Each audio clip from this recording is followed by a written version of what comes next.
Hi hello welcome to my channel. And ఈరోజు వచ్చేసి మనం ఖైరతాబాద్లోనే అయితే ఉన్నాం. ఖైరతాబాద్ అనగానే మనకు ముందుగా గుర్తుకొచ్చేది ఖైరతాబాద్ బడా గణేష్ అన్నమాట. సో ప్రతి వినాయకుల చవితికి 3 నెలల ముందు నుండే విగ్రహ పనులు అయితే మొదలవుతాయి. సో ఈసారి జూన్ 2న కర్ర పూజ చేసి విగ్రహ పనులు అయితే మొదలుపెట్టారు. ఈసారి ఖైరతాబాద్ వినాయకుడు 70 సంవత్సరాలు పూర్తి చేసుకున్న సందర్భంగా 70 అడుగుల వినాయకుడు అయితే ఇప్పుడు మనకు దర్శనం ఇవ్వబోతున్నాడు. సో అంత భారీ వినాయకుని తయారు చేసే ప్రక్రియ ఎలా ఉంటుందో మనం ఇప్పుడు చూద్దామా. కానీ అంతకంటే ముందు నా వీడియోని ఫస్ట్ టైం వాచ్ చేస్తున్నారు, ప్లీజ్ నా వీడియోని లైక్ చేయండి, షేర్ చేయండి, సబ్స్క్రైబ్ చేసి గంట సింబల్ని అయితే యాక్టివేట్ చేసుకోండి. ఓకేనా, లేట్ ఎందుకు ఇంకా వీడియోలోకి వెళ్ళిపోదామా. Let's watch hour video. హైదరాబాద్లో వినాయకుల చవితి అనగానే ముందుగా మనకి గుర్తుకొచ్చేది ఖైరతాబాద్ వినాయకుడు.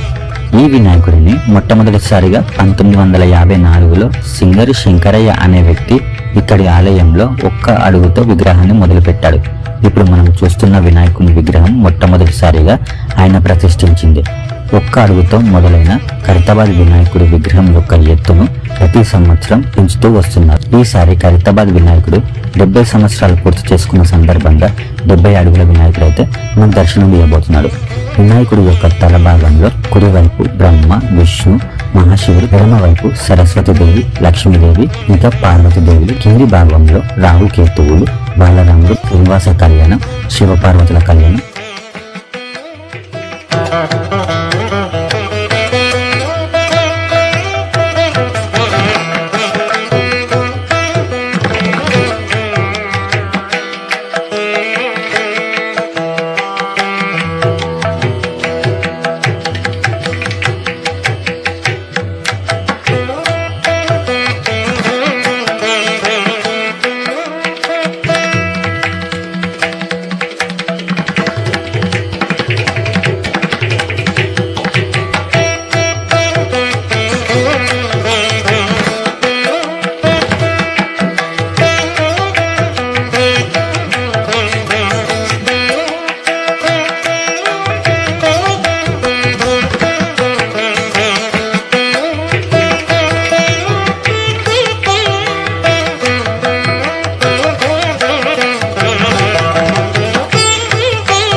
సో చూశారు కదా ఫ్రెండ్స్, వీడియో మీకు నచ్చిందని నేను అనుకుంటున్నాను.